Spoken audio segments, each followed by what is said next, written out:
नमस्कार, आप सभी का स्वागत डीडी न्यूज पर। मैं हूं मुकुल शर्मा। इस वक्त की बड़ी और अहम खबरें कौन सी हैं बताएंगे आपको, लेकिन आइए उससे पहले नजर डाल लेते हैं हेडलाइंस पर। हरियाणा के रेवाड़ी जनसभा में केंद्रीय गृह मंत्री अमित शाह ने कांग्रेस पर सेना के अपमान करने का लगाया आरोप। वायदा किया कि हरियाणा का एक भी अग्निवीर पेंशन वाली नौकरी के बिना नहीं रहेगा। राज्य में कांग्रेस के भीतर अंतर्कलह के बाद कार्रवाई का दौर। 13 नेताओं को पार्टी से 6 साल के लिए किया गया निष्कासित।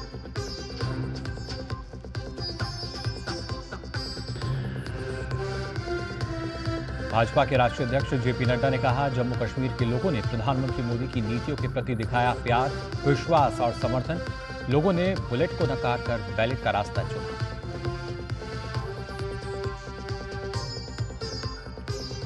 कर्नाटक में सीबीआई जांच की सहमति वापस लिए जाने को लेकर राजनीति हुई शुरू। भाजपा ने इस मुद्दे पर कांग्रेस को घेरा, कहा कि कांग्रेस बन गई है भ्रष्टाचार की दुकान।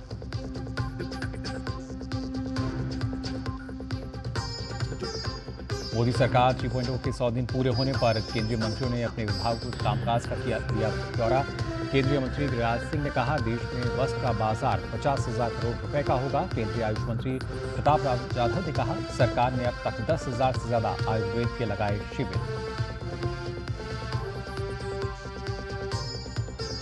और कानपुर में तीसरे टेस्ट में मैच का पहले दिन बारिश से हुआ बाधित। मात्र 35 ओवर का ही हो सका खेल। शुरुआती झटके के बाद संभली बांग्लादेश की टीम। दिन का खेल खत्म होने तक बांग्लादेश ने बनाए 3 विकेट पर 107 रन। और आइए सबसे पहले बात करते हैं विधानसभा चुनाव को लेकर, यानी बात जनादेश की।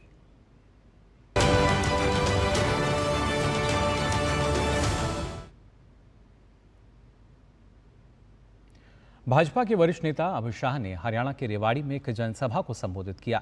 अमित शाह ने कांग्रेस पर सेना के अपमान करने और अग्निवीर को लेकर भ्रम फैलाने का आरोप लगाया।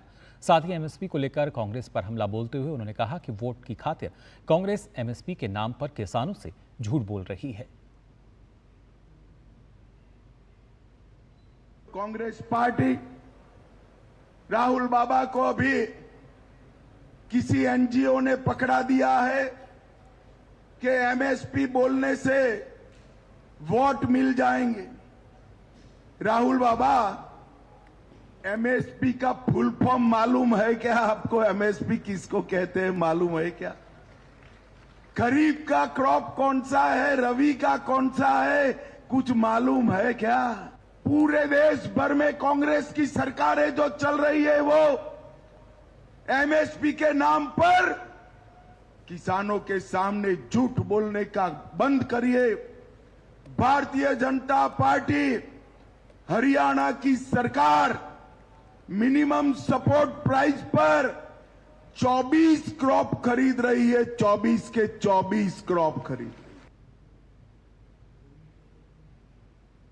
भाजपा अध्यक्ष और केंद्रीय मंत्री जेपी नड्डा ने जम्मू कश्मीर में विधानसभा चुनाव के 2 चरणों के शांतिपूर्ण तरीके से संपन्न होने का श्रेय मोदी सरकार की नीतियों को दिया है। उन्होंने कहा कि लोगों ने बुलेट को नकार कर बैलेट का रास्ता चुना है। 2 चरणों के मतदान से स्पष्ट है कि जम्मू कश्मीर के लोग शांति, स्थिरता और विकास चाहते हैं। जम्मू कश्मीर के लोगों ने प्रधानमंत्री मोदी जी की तरफ अपना प्यार, विश्वास और उनकी नीतियों को एक समर्थन दिया है। यह स्पष्ट इन चुनाव से हम सबको देखने को मिलता है। सबसे बड़ी बात यह है कि यह चुनाव शांतिपूर्ण ढंग से, पीसफुल तरीके से हुआ है। इस चुनाव में पिछली चुनाव के भांति कोई वायलेंस नहीं हुई, कोई बूथ कैप्चरिंग नहीं हुई, कोई फायरिंग नहीं हुई और कोई टेरर अटैक्स नहीं हुए। वहीं जेपी नड्डा ने विपक्षी पार्टियों पर निशाना साधा और कहा कि जब युवाओं ने आतंक को नकार कर विकास की राह चुनी तो पीडीपी, एनसी और कांग्रेस आज उन लोगों का साथ दे रही है जो देश के विरोध में काम करते हैं। कश्मीर के युवाओं ने टेररिज्म को, आतंकवाद को रिजेक्ट कर दिया है और मेन स्ट्रीमिंग कश्मीर के युवाओं का हुआ है। चिंता की बात यह है कि जब युवाओं ने टेररिज्म को रिजेक्ट कर दिया तो हमारे ऑपोजिशन पार्टी फिर चाहे वो नेशनल कॉन्फ्रेंस हो, इंडियन नेशनल कांग्रेस हो या पीडीपी हो, ये आज उन लोगों का साथ दे रहे हैं जो देश के विरोध में काम करने वाले एक्टिविस्ट हैं, उनका समर्थन देने का काम कर। नेशनल कॉन्फ्रेंस बड़े स्पष्ट शब्दों में कहता है कि हम पाकिस्तान से वार्ता करने के पक्ष में हैं, यानी फिर से एंटी नेशनल फोर्सेस को बढ़ावा देने का काम आज ऑपोजिशन कर रहा है। साथ ही उत्तर प्रदेश के मुख्यमंत्री योगी आदित्यनाथ ने जम्मू कश्मीर में एक जनसभा को संबोधित किया। कांग्रेस, एनसी और पीडीपी पर निशाना साधते हुए योगी आदित्यनाथ ने कहा कि इन पार्टियों ने परिवारवाद को बढ़ावा देकर आतंकवाद को पनपने का काम किया है।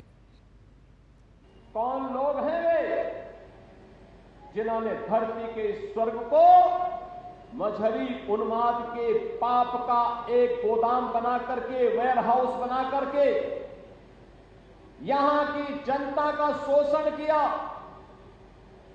परिवारवाद को पनपाया, भ्रष्टाचार को पनपाया, अपने राजनीतिक स्वार्थ के लिए आतंकवाद को पनपाने का पाप किया था।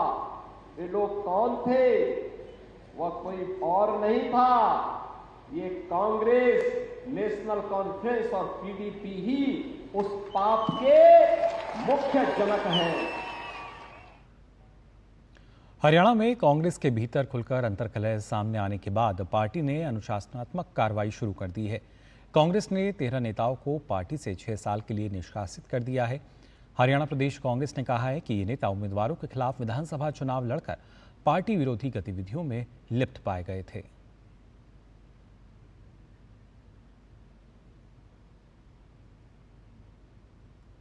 तो फिलहाल जनादेश की खबरों में बस इतना ही, लेकिन अब बढ़ते हैं दूसरी खबरों की तरफ भी।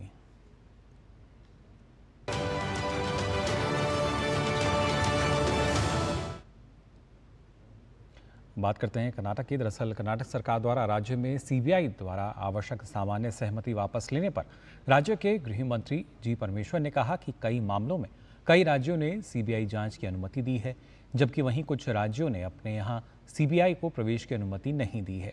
हमारे राज्य में ऐसा पहली बार नहीं हो रहा है, पहले भी कई बार सीबीआई हमारे राज्य में बिना अनुमति के जांच के लिए आई है, जो कि सही नहीं है। वहीं भाजपा प्रवक्ता शहजाद पूनावाला ने कर्नाटक के मुद्दा घोटाले को लेकर कांग्रेस और राज्य के मुख्यमंत्री सिद्धरमैया पर जमकर निशाना साधा। पूनावाला ने कहा कि मुद्दा घोटाले को लेकर कांग्रेस का जिस तरह का रवैया है, उससे साफ हो गया है कि कांग्रेस एक प्रोफेशनली भ्रष्ट पार्टी बन चुकी है।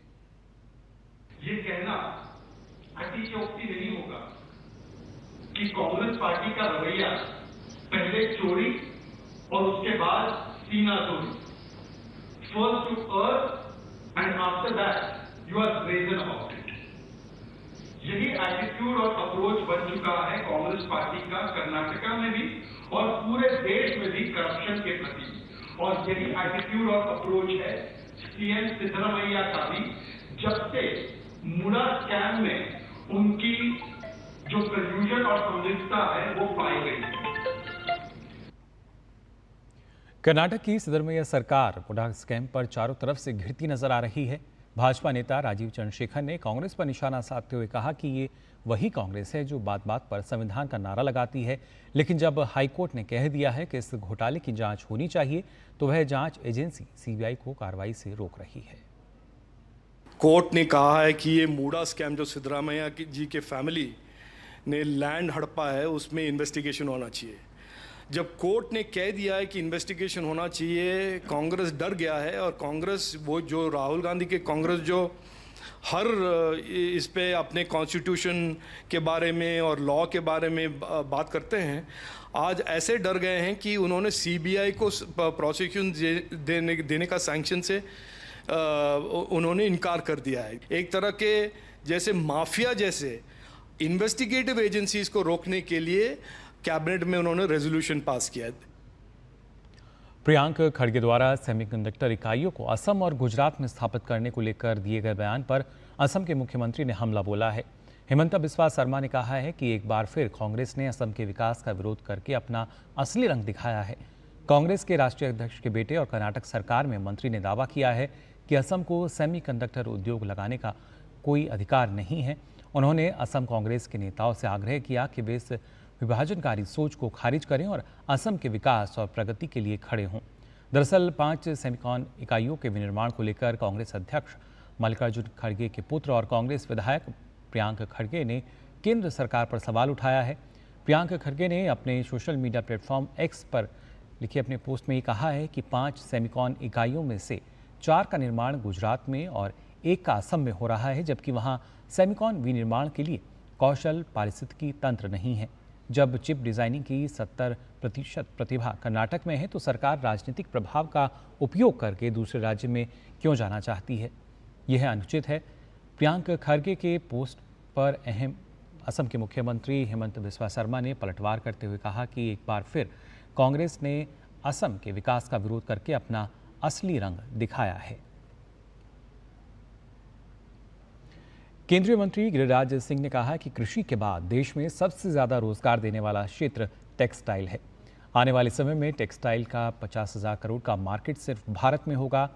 टेक्निकल टेक्सटाइल को प्रधानमंत्री नरेंद्र मोदी के नेतृत्व में एक नई ऊंचाई दी गई है।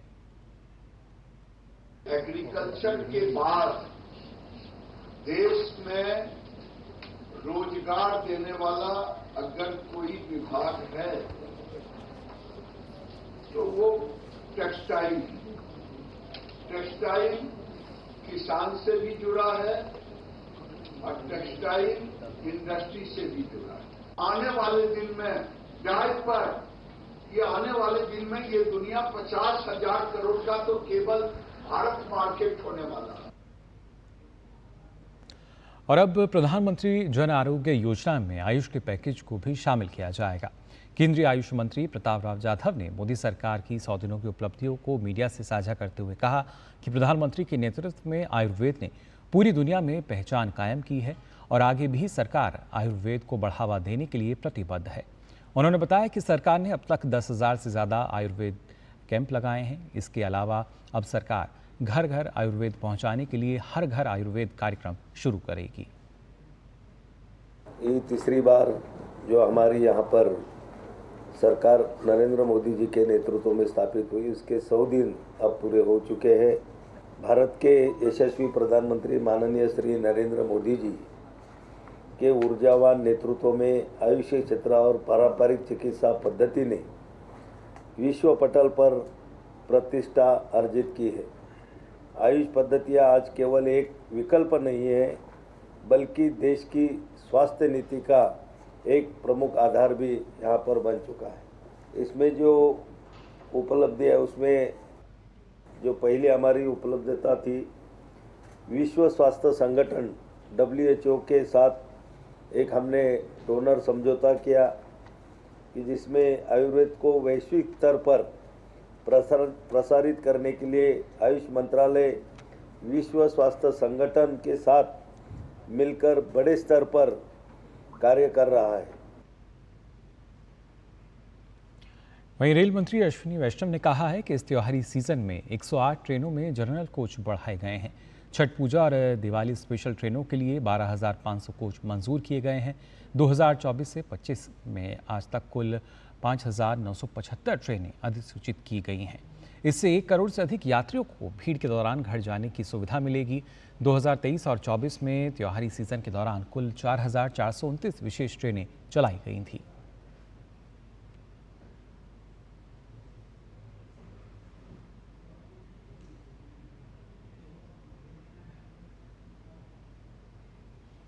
और बुलेटिन में खबरों का सिलसिला आगे भी जारी रहेगा, लेकिन फिलहाल हम यहाँ रुकने एक छोटे से ब्रेक के लिए। आपके घर के खाने में रेस्टोरेंट जैसा स्वाद ले आए MDH का शाही पनीर मसाला। पनीर को क्या मस्त बना डाला। बेटियां घर की रौनक हैं। बेटियां घर संवारती हैं।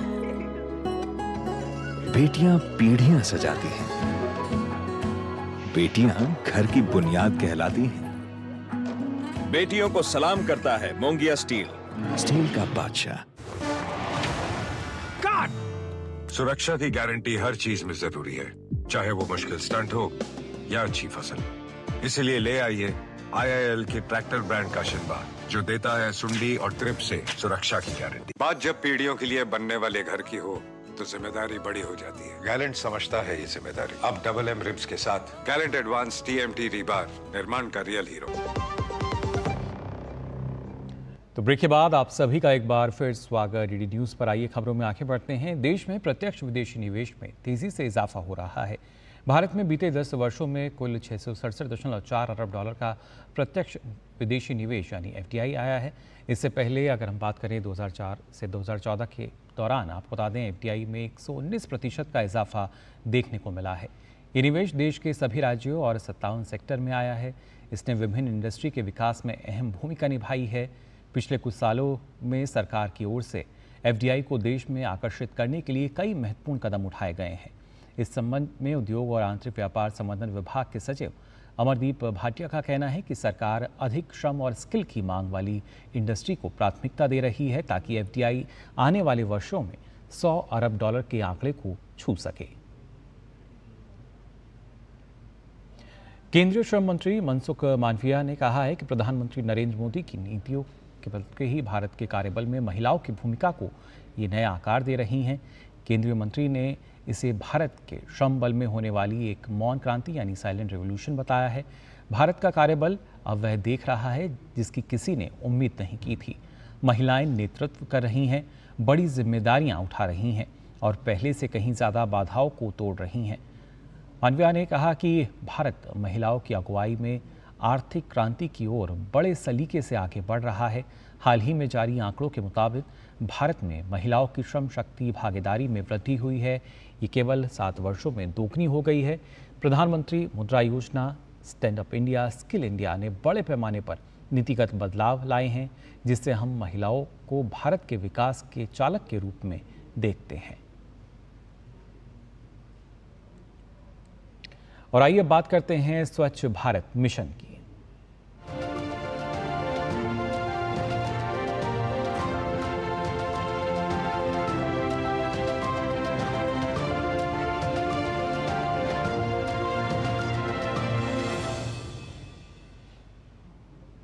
बात करते हैं ओडिशा की, जहां के नबरंगपुर में स्वच्छता ही सेवा अभियान के तहत डॉक्टर्स की टीम द्वारा OPD के माध्यम से सफाई कर्मचारी और उनके परिजनों का मुफ्त इलाज किया जा रहा है। उन्हें स्वच्छता के प्रति जागरूक भी किया जा रहा है। ओडिया अभिनेता श्रीतम दास ने प्रधानमंत्री नरेंद्र मोदी के स्वच्छ भारत अभियान की सराहना करते हुए कहा कि मोदी जी की प्रेरणा से स्वच्छता अभियान की शुरुआत से अब तक स्वच्छता को लेकर आमजन काफ़ी जागरूक हुए हैं। उनके जीवन में बड़ा बदलाव आया है।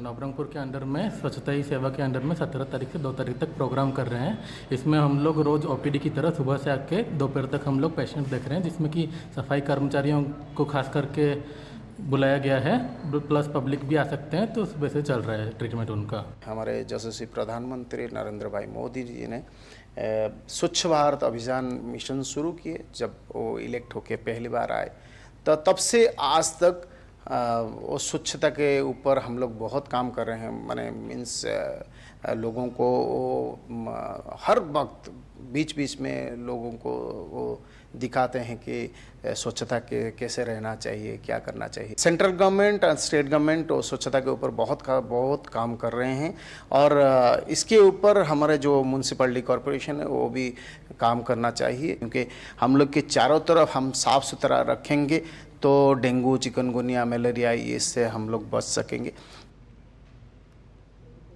तो देखिए आपने ये स्वच्छ भारत मिशन से जुड़ी खास खबर।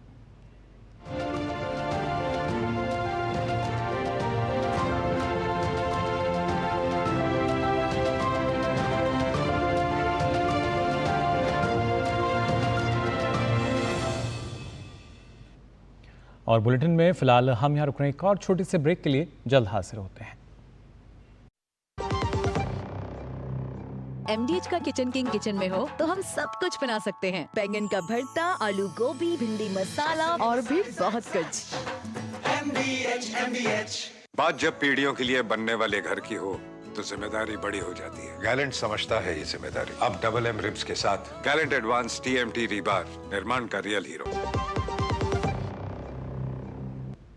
तो ब्रेक के बाद आप सभी का एक बार फिर स्वागत डीडी न्यूज पर। अब आइए सीधा रुख कर लेते हैं नई दिल्ली स्थित भाजपा मुख्यालय का, जहां गौरव भाटिया खर्ची और पर्ची का सिस्टम भूपिंदर हुडा, जो कि कुछ नहीं केवल एक मुखौटा है, असली घिनौना चेहरा भ्रष्टाचार का तो गांधी परिवार और राहुल गांधी है। मुखौटा हटाओ, गांधी परिवार का भ्रष्टाचार सामने आ जाएगा। सख्त कार्रवाई जो भ्रष्टाचारी हैं उनके खिलाफ हुई है। आगे सुनिश्चित करना है कि इन दलालों को, भ्रष्टाचारियों को, काफी लोग जेल में हैं, चार्जशीट फाइल हुई है, लेकिन अगर कोई बाहर है तो उस भ्रष्टाचारी को भी जेल की सलाखों के पीछे सड़ना होगा। एक मामला है जीजा जी, जिसको देश का बनाने का प्रयास किया गांधी परिवार ने। Robert Vadra, crime master Gogo, आया हूं कुछ तो लेके जाऊंगा, तुम्हारी जमीन बड़ी अच्छी है किसान भाई, इसको मुझे दे दो, इसको मुझे दे दो। और गांधी परिवार दूसरी तरफ देखता है तो एक शिकोपुर लैंड स्कैम, गजब का घोटाला करते हैं ये गांधी परिवार और रॉबर्ट वाड्रा। इसके तथ्य मैं आपके समक्ष रख देता हूं। 3.5 एकड़ की किसानों की भूमि, ये रॉबर्ट वाड्रा की जो कंपनी है स्काईलाइट हॉस्पिटैलिटी, ये खरीदती है। और गजब की बात यह है कि इनके पास इस 3.5 एकड़ की भूमि खरीदने के लिए 1 रुपया नहीं है। ये भुगतान भी एक प्राइवेट बिल्डर से लेके करती है, और भुगतान हो जाने के बाद जो कांग्रेस की हुडा सरकार रही, उन्होंने लैंड यूज इसका चेंज कर दिया। लैंड यूज चेंज करने के बाद 4 गुना दाम पर, जो खरीदी थी उससे 4 गुना दाम पर यह एक प्राइवेट बिल्डर को दे दी जाती है और भारी मुनाफा इसमें कमाया जाता है। ठगी का आलम यह है कि जेब में रुपया नहीं है, लेकिन किसानों की जमीन भी हड़प लेंगे। जो रुपए का भुगतान करना है, जो उसकी कीमत है, वो भी प्राइवेट बिल्डर से लेंगे। सरकार अगर कांग्रेस की है तो जीजा जी को कौन रोकेगा? तुरंत लैंड यूज चेंज होगा, लाइसेंस मिलेगा और फिर उसे एक बिल्डर को देंगे और मुनाफा गांधी परिवार की तिजोरी में आ जाएगा। और यह क्यों किया गया? न्यायालय में चार्जशीट फाइल हुई, बड़ी स्पष्टता से एक बात सामने आई, प्राइवेट बिल्डर को 350 एकड़ भूमि किसानों से लेकर दी गई और बदले में बिल्डर ने रॉबर्ट वाड्रा को यह भूमि खरीदवाई, मुनाफा कमाया, गांधी परिवार को खुश कर दिया, किसानों को मिला ठेंगा, क्योंकि उनको चिंता नहीं है। दूसरा, हरियाणा को किस तरह से दलाली का अड्डा बनाया हुआ था कांग्रेस पार्टी ने। ऐसी वैसी दलाली नहीं, जो दलाल है वो जीजा जी से मिले, जीजा जी काम कराएंगे। और इसी तरह से एक संजय भंडारी, ये गांधी परिवार के और रॉबर्ट वाड्रा के बड़े चहेते हैं। इन्होंने 2009 में लंदन में जो काली कमाई है, जो क्विड प्रो को होता है, हम तुम्हें लाइसेंस देंगे, सरकारी ठेका देंगे, तुम हमारा रुपया भारत से बाहर ठिकाने लगा दो। लंदन में 12 ब्राइंस्टन स्क्वायर पे एक प्रॉपर्टी, बेनामी प्रॉपर्टी, जो कि रॉबर्ट वाड्रा की है, वो खरीदी और इसके बाद 6 महीने के अंदर 12 ब्राइंस्टन स्क्वायर की जो ये प्रॉपर्टी है, इसको एक कंपनी है स्काईलाइट इन्वेस्टमेंट।